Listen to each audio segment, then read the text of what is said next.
Good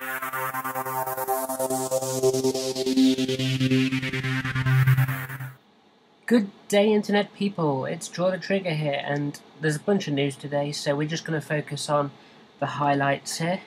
Excuse the fairly scrappy quick video, it's just a screen recording one this time. And yeah, so the big news, obviously, they've revealed the ability and text and stuff for Dragonic Overlord for the new trial deck. This is the one you're going to get 4 of in your Toshiki Kai trial deck. And as you can see, pretty cool artwork. There's actually 2 different types of artwork in the box. There's like one with this artwork, and there's 3 copies with a different piece of artwork, and this is kind of the foil one. So, getting onto it, you can see it's got 2 skills. It's got activated from the Vanguard or Rearguard circle. Once per turn, you can Soul Blast 1 to give it plus 10,000 power. So that's a nice kind of easy to kind of grasp skill.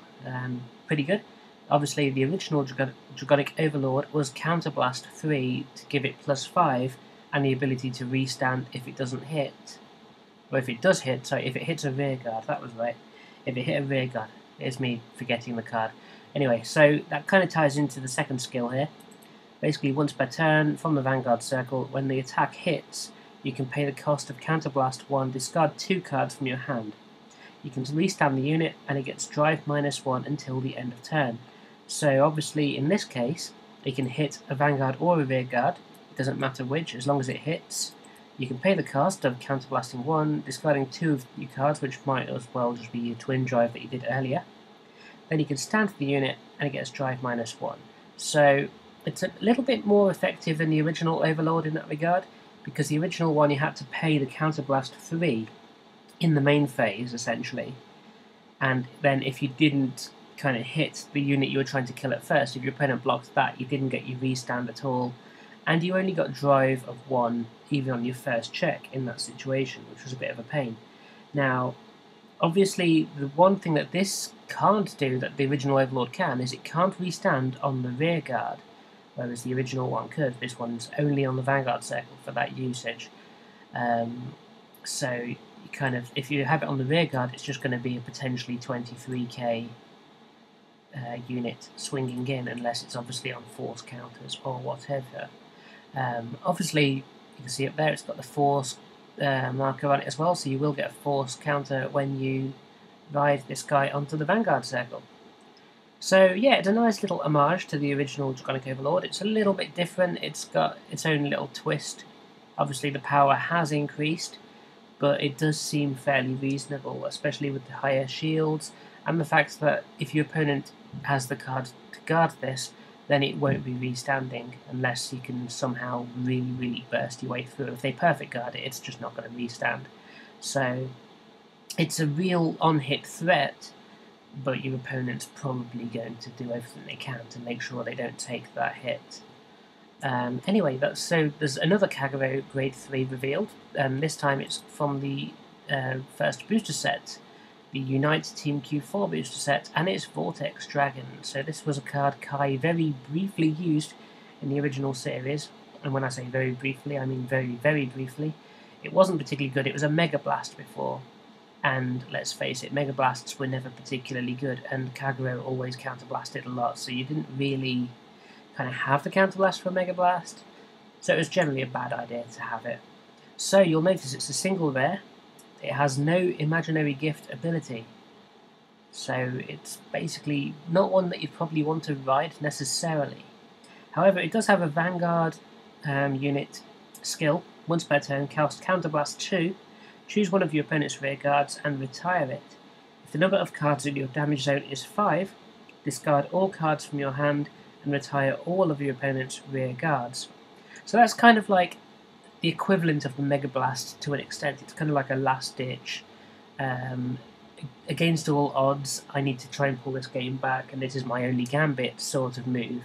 So obviously, if you've got a few force counters on your Vanguard circle, and you think, I've got nothing else to do, might as well just ride this guy, counterblast the 2, get rid of all their rear guards.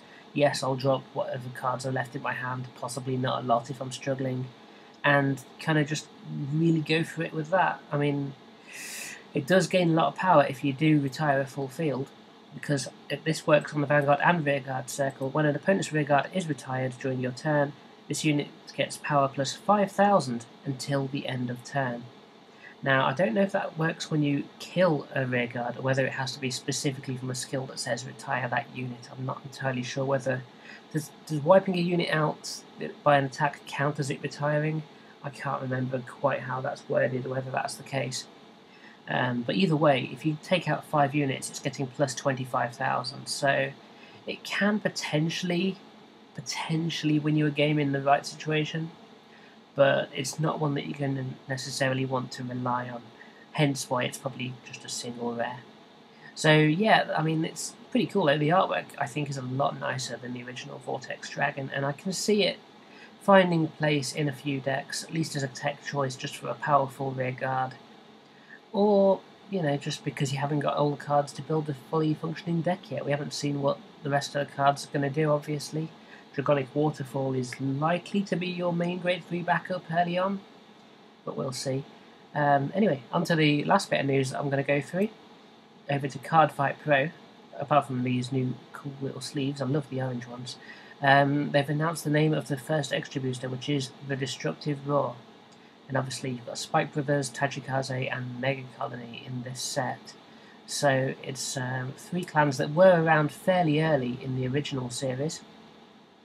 So it'll be interesting to see how those come back. So you've got the breakdown there. You've got 3 Vanguard rares, 6 triple rares, 9 double rares, 15 rares, and 33 commons. So you can kind of split that into 3 ways. So you get every clan there having roughly the same level of support.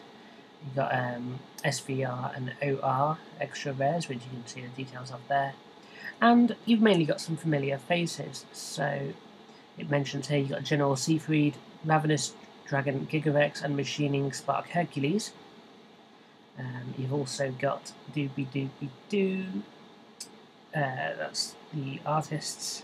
And you've got Juggernaut Maximum. He was a great card back in the day. Really powerful. He kind of went back to the deck after gaining a big power boost, and I should imagine he'll do something very similar in the new format. I don't know what Machining Stag Beetle did.